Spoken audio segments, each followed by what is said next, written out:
And now for the ethical underground. This is it, everybody. Welcome to the show.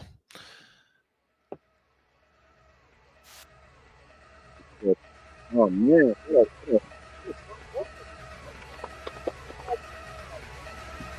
I'm ready. Your life is on the line. Your rights are on the line. It's been a while. Yeah, it has been for you, huh? Yeah. Not for me, buddy. Did you do the ethical underground without me? I did. How dare you? I know, it was good too. Diana was good. Oh, death. Please hit that like button. Try to get people back in the screen. People get back in the stream. Thank you. Hit that like button, please. Smash the screen. Double tap the stream. Come on, baby. Leave. Put on a thinking cap. Hey, I need a thinking cap emoji, don't I? I'm going to take a note. I need a thinking cap emoji. Okay. Well, today we have, we're going to get going. Today we have such a good show planned. We could join the resistance with me. Today we have such a good show planned. I know we got off to a rocky start with some funny business with the StreamYard. We've got 3 hours, 3 different streams. The first one is going to be with Natalie Fulton. She'll be coming around the mountain as she comes any moment now, and we're going to talk with her about the movement and whether or not leaders should be held accountable and what the ethics of power and justice movements are all about. What do you think about that, Chip? I mean, I like Natalie, so it will be a great. It's great to have a chat with an amazing activist and somebody who I think is a great visionary for the vegan movement. Well, seeing as you would know so much more about this because you just went to a place with lots of great activists and influencers at in England. You were just there, weren't you? Yeah, vegan camp out, boy. You liked a vegan camp out down. Now, did a security guard tackle you to the floor and put his knee on you or anything like that? Did that happen to you there? No, I heard that was happening you have there. heard about it. Yeah. I mean, it happened. It's a little weird how Kane, Kane, a friend of the channel, a person I've had on here, and a person that I've always thought was.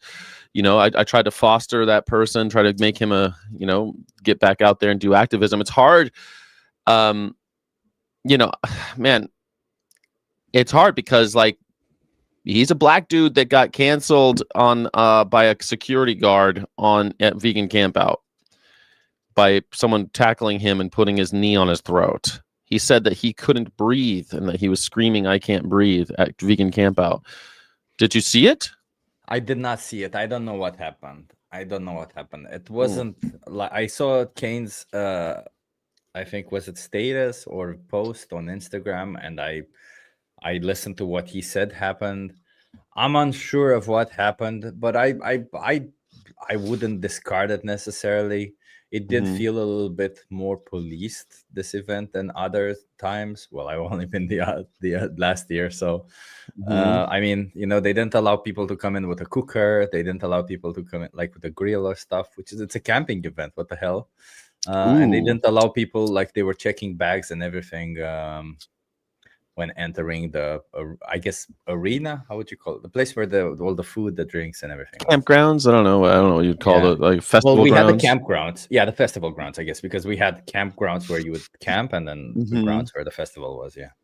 It seems like a good time. I don't like being around lots of cops and people and trolls. I saw some trolls there. I watched someone a troll on my channel sent me a video of another troll going to Vegan Campout and handing people vegan jerky and telling them that it was meat. He's like, "Oh, it's just a 50% meat."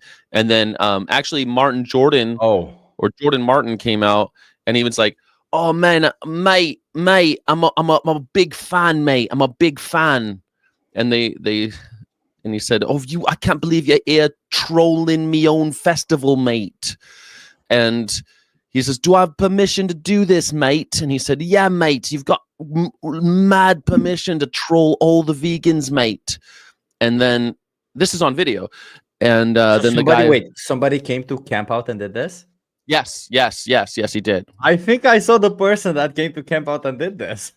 It's kind of crazy because Jordan comes out and says, "Yeah, please hang out and troll all the vegans you want," and tells him, "Hey, that's where the orgies happen." Because it's really funny. I said, "Man, vegan camp out sounds like a big orgy." Do you remember I said that to you like 2 years ago? I said, sounds like a big orgy. And he says, "Oh yeah, mate, there's always orgies happening here, mate. It's always orgies, mate. Mad orgies, massive." And he said, "Over there." And he gave the guy, the troll, permission to be there. And then the security guard still came up to him later and said, "Listen, mate, Jordan's done changed his mind a little bit, you know what I mean, mate?" And they kicked him out. Gotta get out of here. Booted. Get you. We're getting you booted out of here, boy. Jordan is a bit of a fanboy. Well, it was a little funny because did everybody know what I'm talking about? Yes, and Axel got a very high blood pressure because of that, right, Axel? Yeah, I mean, people got really upset. I swear to God, if somebody came up to me and said, "Hey, I'm at a vegan camp out," I'd be like, "Let me see that real fast." I don't take candy from strangers, you know? Maybe it's because I'm raised in America. I don't trust people just giving me shit. Tell you what, maybe English people are too trusting. They're like, "Oh, right, give me that right now." Sure, mate, sure. I mean, I asked everybody when I bought food if it's vegan. It's Really? ridiculous, but I asked. Yeah. Yeah. That's good, man, because vegan food stops antibiotic resistance. And you could really was he there? Was your boy Winters there? Ed Winters wasn't at vegan camp out? He seems like a rugged individual who would love camping. I don't know if you're making fun of him. I think. Well, I was with the antibiotic resistance. He's got antibiotic resistance is the best reason to go vegan.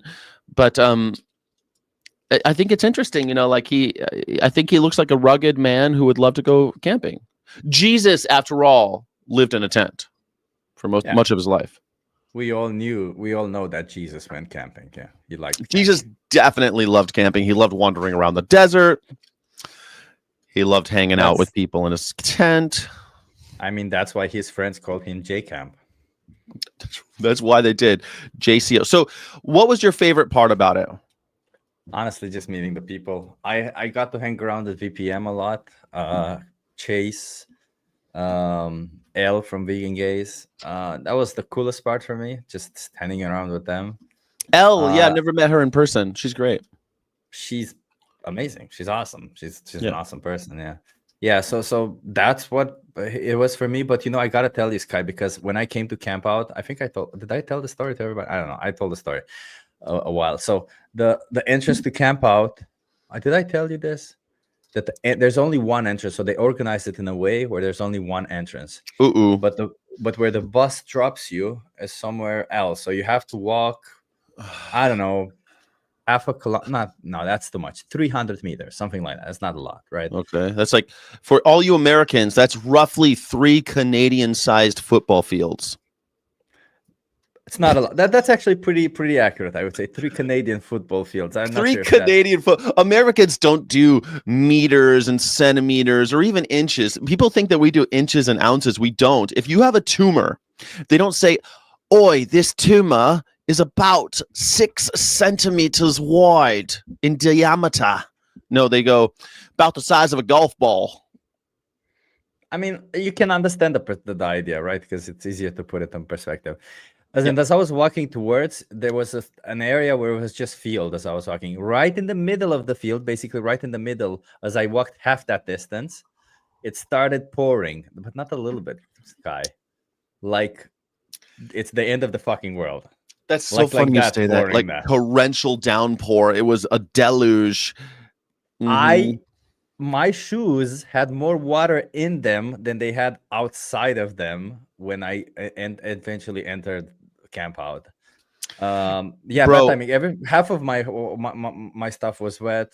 I saw videos of all you Europeans dancing to jungle music in the rain, and I was looking at that in Southern California. Sun is shining, birds are chirping, squirrels are frolicking in the yard, and I showed Karina, and I was like, I am so glad I'm not there right now. I'm so glad I'm not at Vegan Camp Out. Oh, thank God, Natalie Fulton got the. I sent her. I had to send her a special message because of all the tomfoolery with the technology today. Great. Natalie gets special messages. Was Natalie at Vegan Camp Out? I wish she were. She wasn't though. I would like to meet Natalie in person. How many Americans? I think Jamie Logan was the only American there. Chase, hey, Chase is the most American guy. Chase ever. Xavier. Like, Chase Xavier is the most American. So Chase Xavier, not only he was the most American, but his accent was very Southern, also Southern American. How are you also doing today? Like he does that, and he just goes around like there's a girl. He's like, howdy, y'all ready to get some camping done? I brought my fried squirrel. There's a girl who can identify. There's a friend of the activist movement. Like I always meet her at these events in UK.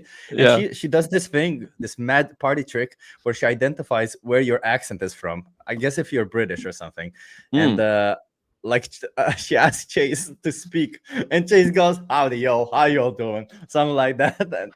Howdy, y'all. Well, I've got this friend named Natalie Fulton, and she's got a fun accent. She's from all over America, man. She spent a lot of time in Denver as of late. She spent time on the West Coast, on the East Coast. She's a Southern girl. She lives in Nolens half the time, I think. Most of the time, all the time.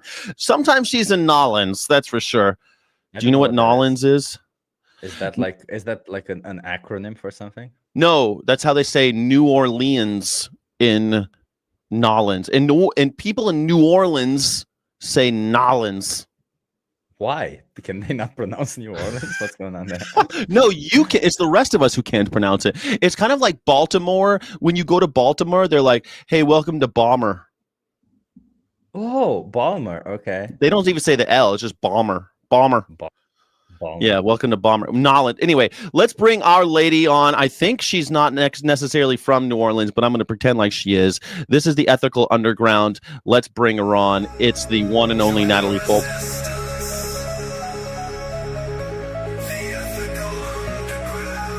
It's for people like you, Natalie. Thank you so much for being here. Yo, thanks for having me. Yeah, I'm so glad that you're here today, Natalie Fulton. Are you in New Orleans? No, you're on the East Coast. Where are you?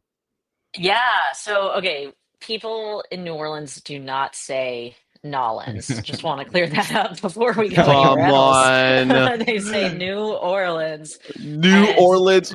I don't know. I can no longer trust you, Sky. No, it's not. She's not telling the truth.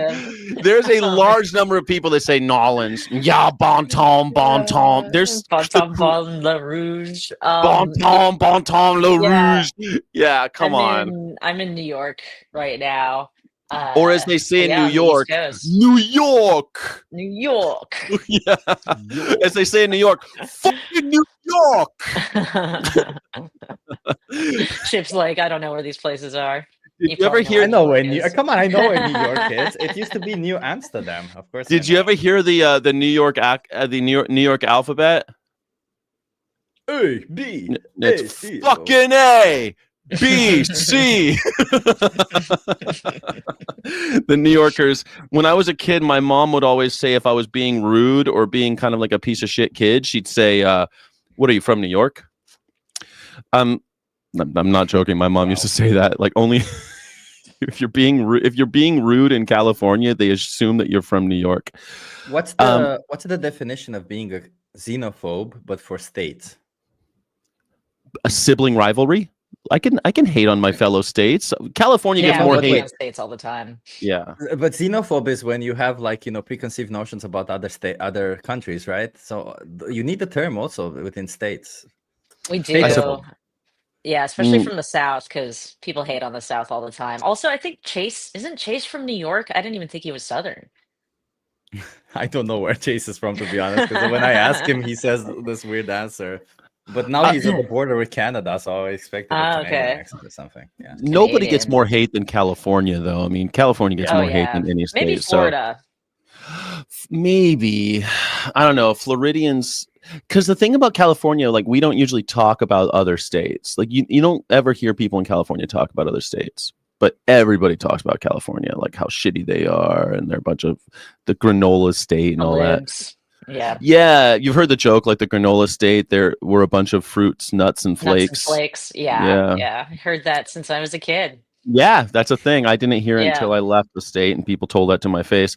But Natalie, we're not here to talk about America. We're here to talk about the movement. Yes. I haven't drunk a full pot of coffee yet, so I haven't had my movement yet. It's early where I'm at. Are we talking also maybe about the movement of tectonic plates? I was going to do the same jokes, but see, mine was geekier now. You were doing a tectonic plate. I was doing bowel movement. Chase Avier. We're talking about whether or not Chase is from Chase. Where's your accent from, Chase? That's what we're talking about earlier. Thank you, everyone, for joining. Don't forget to... Oh, Danny was there. Danny was also an American at Vegan Campout. Wonderful. Please hit that like button. Please put some emojis in the chat. Tell me what city you're from in the chat. It helps push it out to more people. We brought on Natalie to talk about the ethics of the movement and whether or not you have a duty to question the leaders of the movement. And I think... Like I looked up a bunch of philosophy because that's how I do. I start thinking about questions. And I look at the great philosophers and what they would have said. And I think I have a pretty firm ground of where I'm at. But I guess everyone who doesn't know, Natalie and our friend Catherine Klein did a show where they interviewed a guy named Gary Yourofsky. Some of you might have heard of him. He is a dude who was big in the movie. He did this famous speech and then disappeared for 15 years, kind of, and now he's back and badder than ever. Sorry, I didn't mean that as a joke. He's back and badder than ever. I mean, like he's back in full force. Now, in that meeting or interview, talk, whatever you will, it was it was a debate. Was it really? It just kind of devolved into a. Was it a debate? Did you think so? I mean, we told him it was a debate. We set it up as a debate. We had 4 topics to discuss, to debate. Okay, so the first question I want to ask you though is why? What was the point of getting together and having your debate? Yeah, for sure. So I had made a video about Gary Yourofsky and about some of the issues I had, not with him, but what he was saying, different stuff he was saying. You know, he was doing the podcast round, going all over, talking about all this sort of stuff. Of course, there's going to be some things he's saying that I disagree with. Catherine, like all the time. I disagree with you sometimes. You disagree with me sometimes, right? We do that. And we should be able to talk about it openly without... In a healthy movement, we should. Out. Yeah. And or say, or don't say nothing is off topic. Or nothing is we're allowed to speak about everything if something triggers you. That's a good point. Yeah, that too.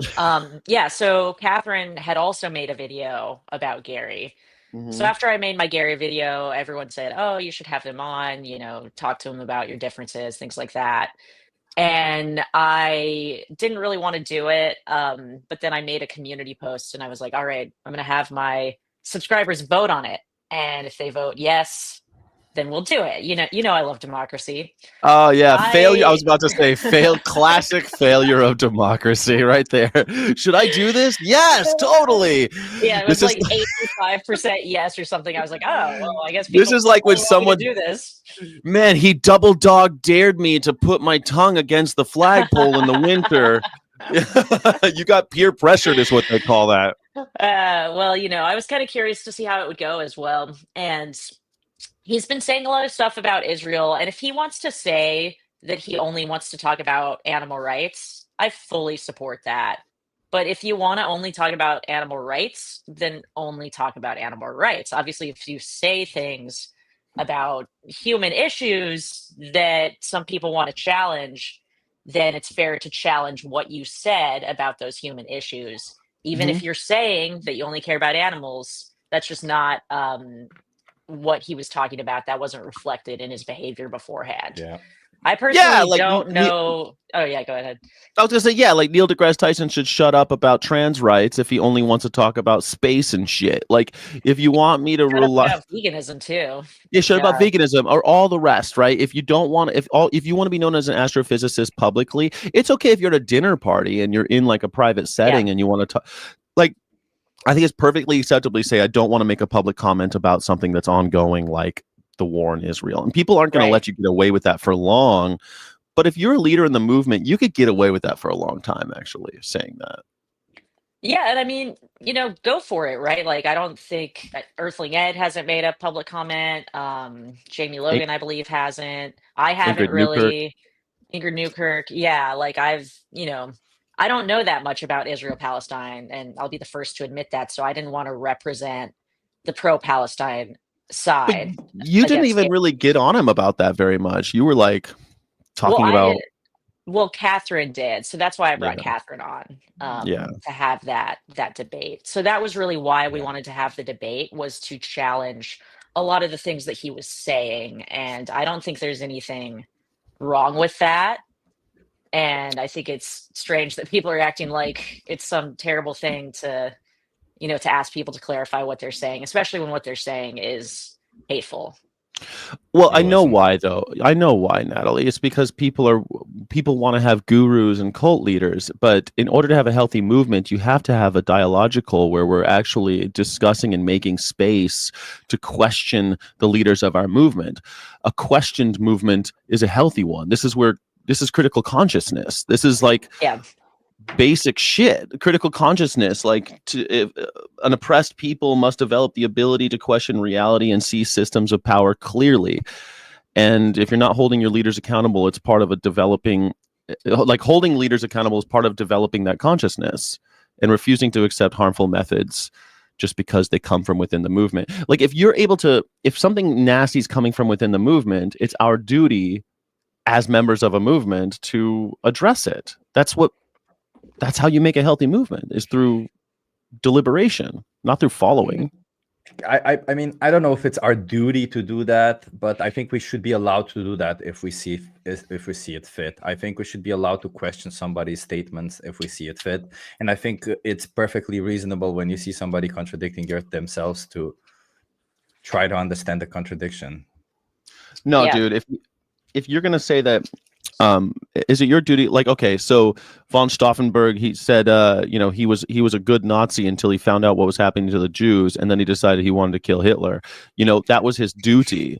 That was his duty because he believed in this other thing, right? So if you're part of something, you have to address these things. You have to. It is your duty, or else you end up in a cult. That's how you get a cult, is by following and nodding.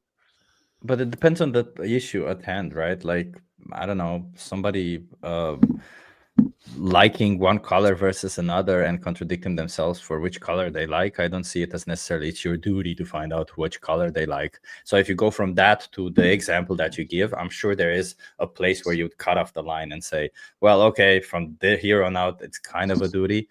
No, that's not what I'm talking about. I'm talking about how Gary Yourofsky claims, because my favorite part of the conversation was not about Israel Palestine. I think he's a little ignorant on that. Like he talks about 50 hostages, doesn't bring up the fact that Israel has thousands of hostages when it comes to the Palestinians, doesn't bring up the fact that they're bombing innocent women and children to find those 50 hostages or whatever. And even he doesn't even question any of that, because where did it go? He's turned how many millions of people in Israel vegan by magic? Guys, I'm sorry. I'm sorry, guys, but if I can't, I did 2 major tours with PETA. I was on the news every single week. Millions of people saw this idiot face. What if I told you that every vegan in Arkansas is because of me? And you have no way of checking that. You have no way. Would you believe me? You're an idiot if you would believe me. And that's why we're not supposed to be. I don't know, Natalie, are you keeping score with how many vegans you're converting? Or even the language around it's annoying. Are you keeping track, Natalie? And that's the point I made in my video, is that number one, we shouldn't even be saying that people go vegan because of us, because they go vegan because they connect with animals. If Because they of did go vegan themselves. because of Yes. us, then if we did something that pissed them off, then now they can turn their back on the animals. I mean, it's just so that's one thing that I didn't actually get into with Gary that I would have liked to. But yeah, you're right. There's no way to verify any of this. But even with all of that true, we never even questioned whether he had turned a lot of people vegan. We were questioning how Israel can be the most vegan friendly place while also having the highest per capita meat consumption, which I actually do think is possible. But we don't know, right? We were just saying there's no solid evidence of it. So we shouldn't just be saying these things all over.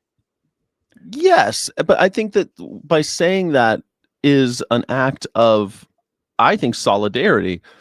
Solidarity happens when we have deliberation, not through blindly following somebody's Right. claims. Like that's exactly, Yep. that's called critical thinking, Natalie. That's what you are engaging with. And if someone's unable to engage in that, like let's say if you and I had a you and I have had conversation about the efficacy of legislation and stuff. You've been on this channel and we've talked about it. And like we didn't get angry and yell at each other. We just asked each other's questions and discuss the topic. It's called the dialectic. We hopefully both walk away as better people. Why can't we do that? Why can't he do that? And it's because, well, it was a Yeah, debate in and- all fairness, right? Like it wasn't necessarily that a discussion about it. I mean, he did appear contradictory. I do feel as if that particular part of the debate, when you guys questioned him on the legitimacy of his claim that he converted 10% of the population towards being vegan, is when he started being triggered more. But if I could for sure. steelman his position, to be clear, I mean, I Googled and it's like 5% of, let's say maximum 5% of Israel is vegan. And if he maybe converted 10% of those 5% of people. cares? Well, no, Dude. but when you're I'm Googling trying to is that it steelman all it. Yeah. I'm trying to comes- steelman it. Because we Googled it pretty heavily before going into it and found that the source that's saying 5 to 10% of Israel all comes from an article that the guy, I forget his name, he just said it. And then that's the source. So there's not an actual source. So that's what we were talking about. Okay. Even if it was true, Natalie, even if he was completely in the right, is that how you behave when people question you about your sources or any, like, hey, is that true? Because I tell people every day, if someone says something with a great degree of confidence, that should raise your level of incredulity. You should be more apt to say something like, wait a second, is that true? Why is that true? Are you sure that's true? The more confident they are, the more incredulous you should become. And that's what they did. And the guy flipped the fuck out. It was, yeah, I mean, the first hour and a half I thought was really good.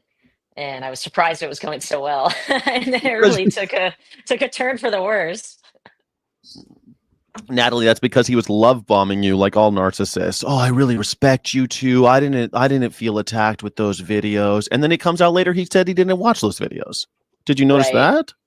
We called him out on it. Yeah. Oh my God, it bugged me so much. All right, so I don't know how we can hope to have a movement that's going to help animals if we're going to just agree with this form of oppression and just like go along with gurus and hero worship. What, you don't worship your heroes, Natalie? You don't worship hero? I like that part weird. too. Yeah, that was strange. It's like, why would I hero worship anyone? Like, I don't know. But yeah, definitely what this all made me realize is that, Gary Yourofsky could do anything and people would still stand by him. Yeah, just like Donald Trump. I said when it's the second he came back, I said that Gary Yourofsky is the Donald Trump of our movement. He can say any statistic he wants and people agree with him. He can make these bold claims and people agree with him. He can say violent, vile shit and people will agree with him. And he gets away with it. Why? Because he gave a good speech once, I guess. He gives people good vibes. That's what Donald Trump does. Gives people the vibes. I think it's not necessarily that. I think it's just a lot of people have this. What do you call it? The relationship when you parasocial relationship. a parasocial relationship. I think people just have a parasocial relationship with him, and maybe they got so connected to him because they watched his speech or something, and that opened their eyes, and they just feel such a big connection to him.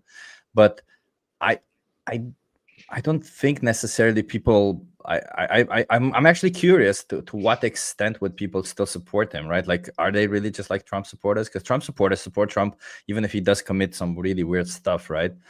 I'm not sure if vegans would go the same about Gary, but I've learned. Have you seen the comments on that video? Yeah, watch the comments. But dude, it's true, because look at what people in the vegan movement say. They say crazy shit about killing all the humans, how no one should be allowed to have babies, how it's constant stuff. We got vegans out there saying that we should kill all the lions. We're crazy. We're a collection of crazy people now. There's no movement anymore because of these people spouting this crazy shit that has nothing to do with veganism. Not exploiting animals has nothing to do. Killing lions has nothing to do with not exploiting animals. You know what I mean? Killing all the Palestinians has nothing to do with not exploiting animals. But in a sense, I feel like this division, these contradictions, they actually do they do show that we're a movement and not a cult, right? Because they show exactly that even amongst each other, we disagree on a lot of stuff. Even amongst each other, we fight. And even amongst each other, we say like, well, whatever.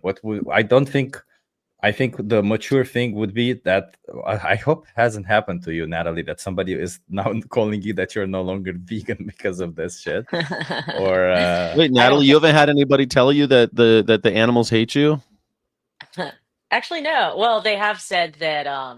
Well, this is the other, I guess, big criticism I've been getting that I do want to respond to is how people are saying we should have just talked about animals the whole time, and I think that it would be a pretty boring stream to just have everyone who agrees about animal rights just talking about things that they agree on, right?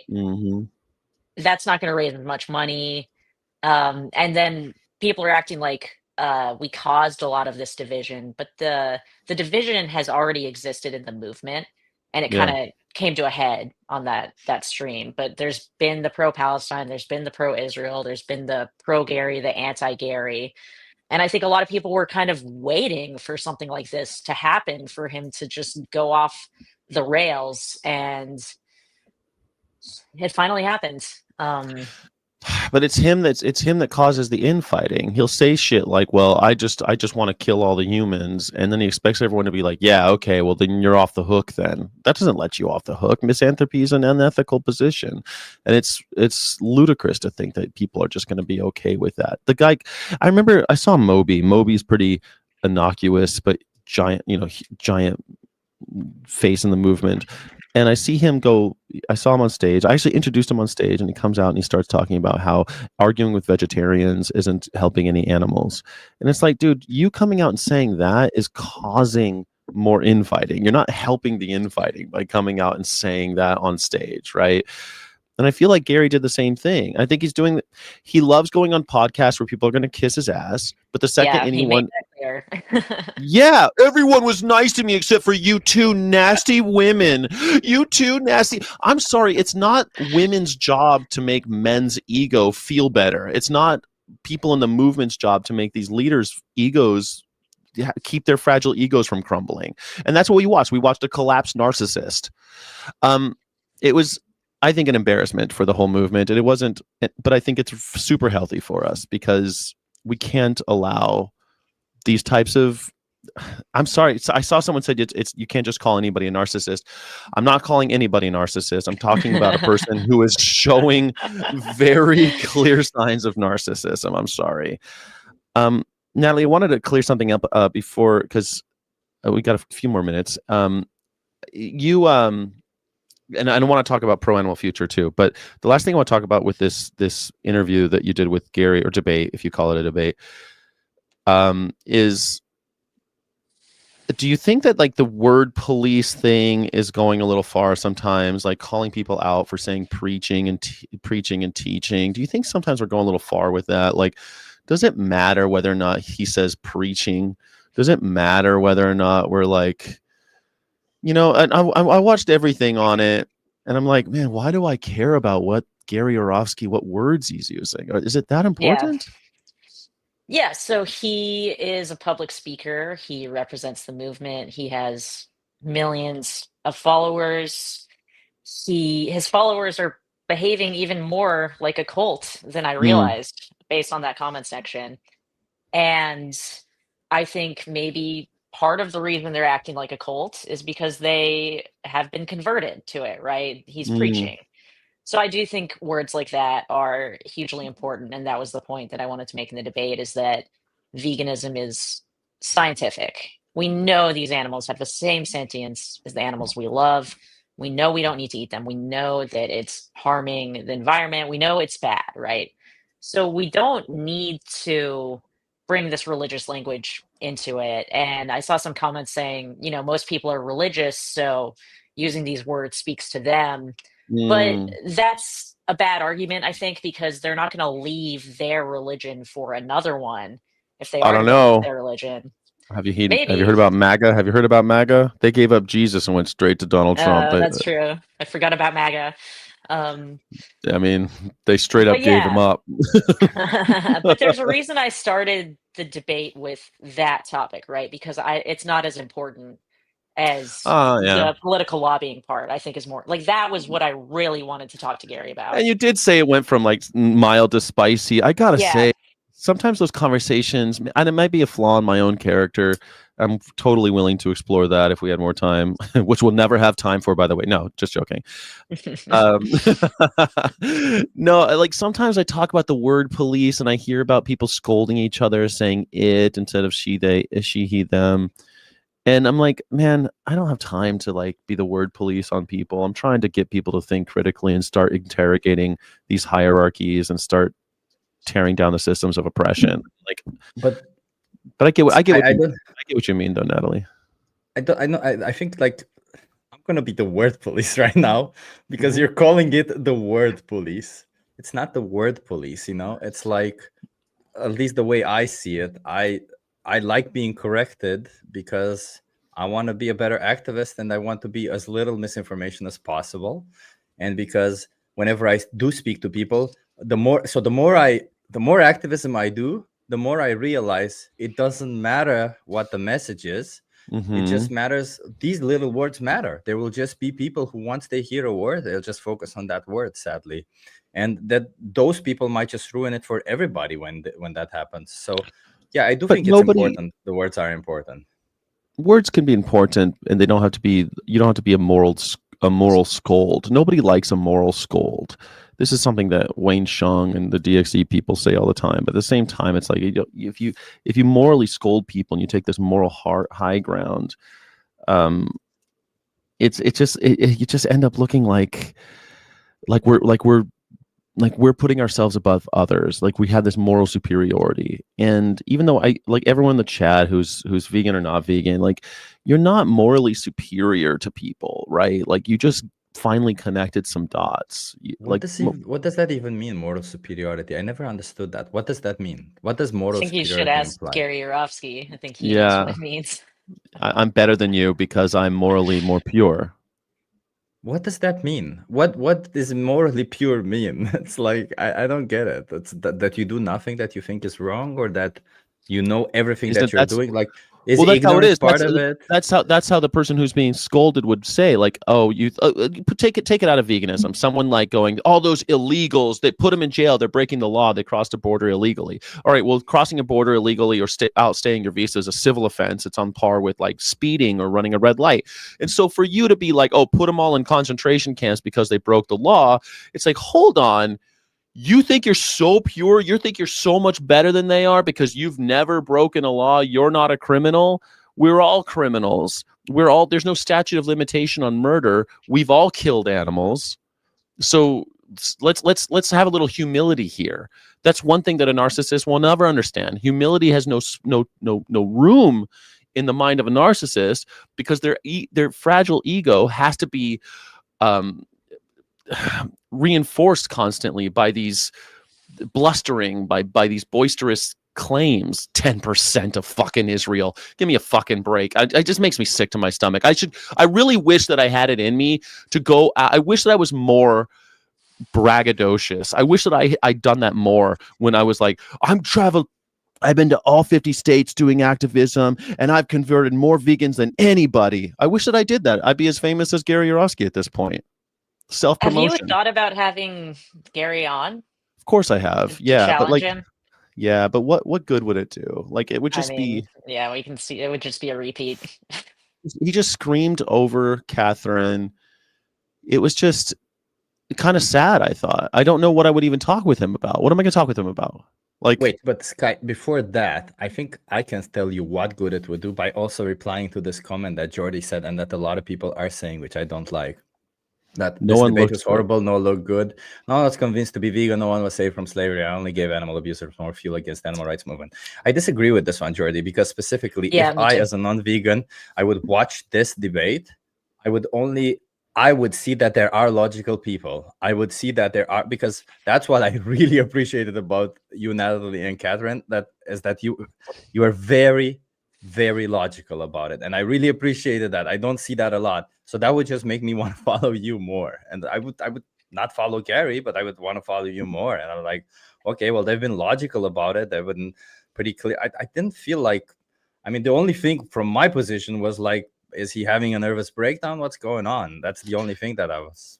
Okay. Yeah. Well, one thing there real quick is that I think it's kind of ridiculous that people are saying like, oh, this didn't turn anyone vegan, because that wasn't the point of the stream. Wasn't the point? Yeah. Like the point of the stream was to raise money, and we did that. And it was also to challenge Gary on what he said. If I had wanted to turn more people vegan, I would have done a different type of content. You know, I have a bunch of content trying to turn people vegan. So I think that that's an unfair critique because it wasn't our intention in the first place. But I also hear you, Chip, is that yes, things like this make the movement stronger. People will see that vegans can be rational and logical, and it shows diversity in the movement. So people realize that it's not a cult. Totally. And that's why I think Alawali, if narcissism is what gets people to fight for animals, why, and it's effective, why is it so damning? You don't know if it's effective. All you have is Gary's word on that. You have no idea whether it's effective. You know, I could say that being on the local news in 50 states was very effective, and I turned a bunch of people vegan. I don't know that to be true. That's why I don't make that claim. These people make these claims and they back it up with nothing. And when you ask them what they're backing it up with, they throw hissy fits and storm off and blame you for making them feel bad. That's fucking narcissism. I don't know why you guys think that. Anyway, I want to clear the air about something else too, or at least clear something up, because when I was doing my reaction, I thought that you said that you would push the button and destroy all of humanity. And then I got a bunch of comments being like, did Natalie say that? Is she saying that? You didn't say that. I thought you said it. I think that he said it, and I think Catherine agreed, and then you said something else, and I misunderstood. But you wouldn't push the red button to destroy all of humanity, you crazy vegan, Natalie Fulton? So there's this, this is called a button pusher, and the thought experiment I've heard used before is not that you push a button to kill all of humanity.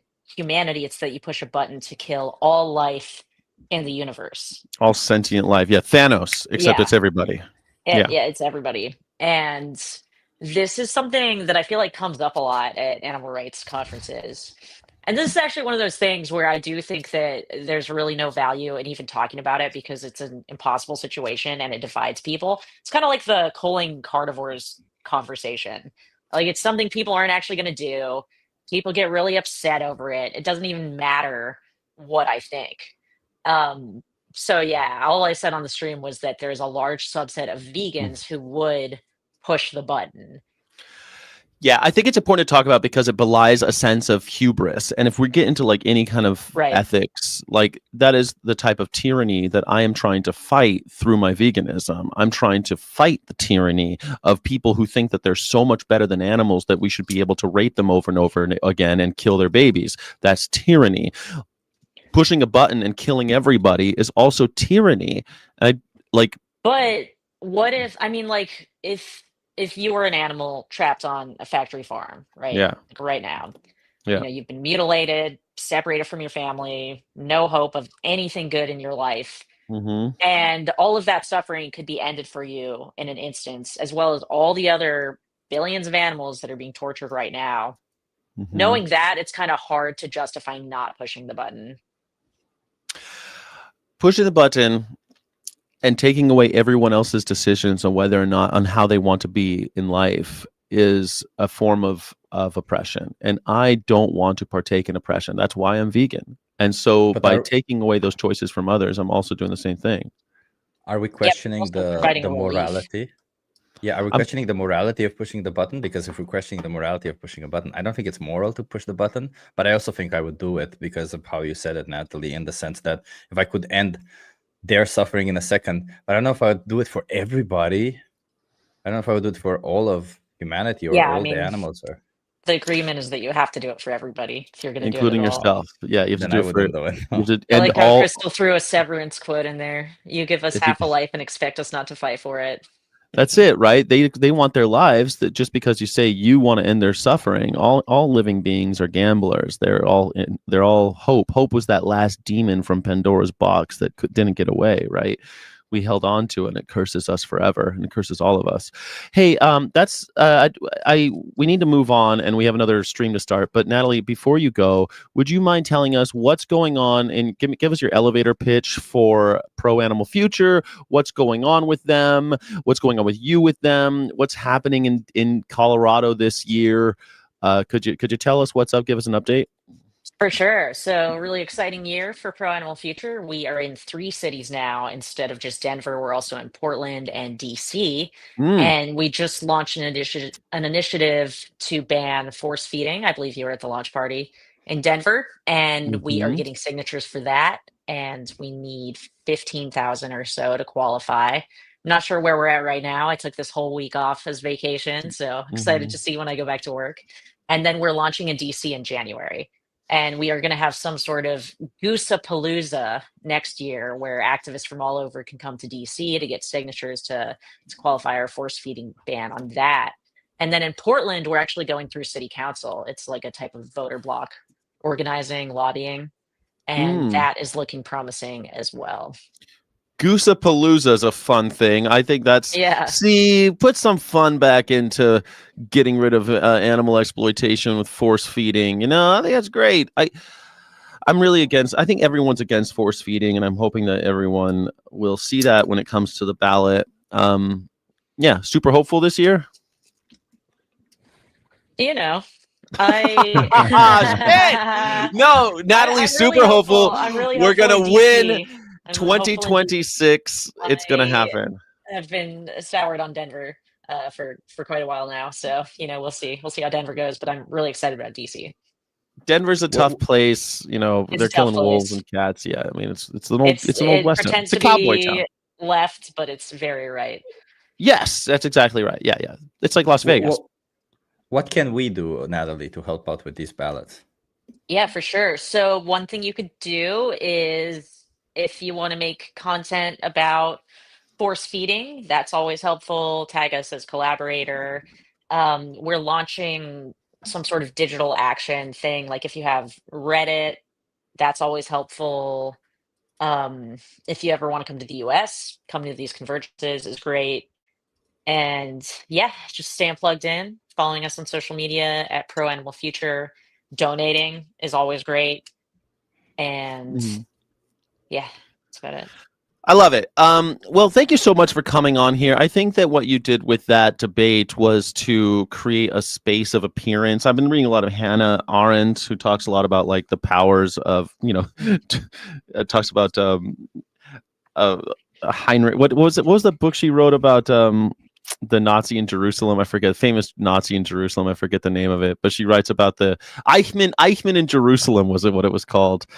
And she talks about how you need to have this space, a public arena where people can come together and share perspectives and deliberate. And I think that you did that with Catherine. And I think that we're doing that here. And if anyone would like to, and if anyone would like to join us on the next, please follow Pro Animal Future on Instagram and everywhere else. and follow and subscribe to Natalie Fulton, please, on her YouTube. We are going to start a new stream right now. If you're on YouTube, you could stay where you're at and it will automatically start the next stream. If you aren't, if you're on any of the other platforms watching, please find the next stream. It's called The Ethics of Accountability Hour 2. Thank you so much, everybody. Thank you, Natalie Fulton. You're amazing. I hope you'll come back again soon. Definitely. Thanks for having me. All right. Bye, everybody. Thank you.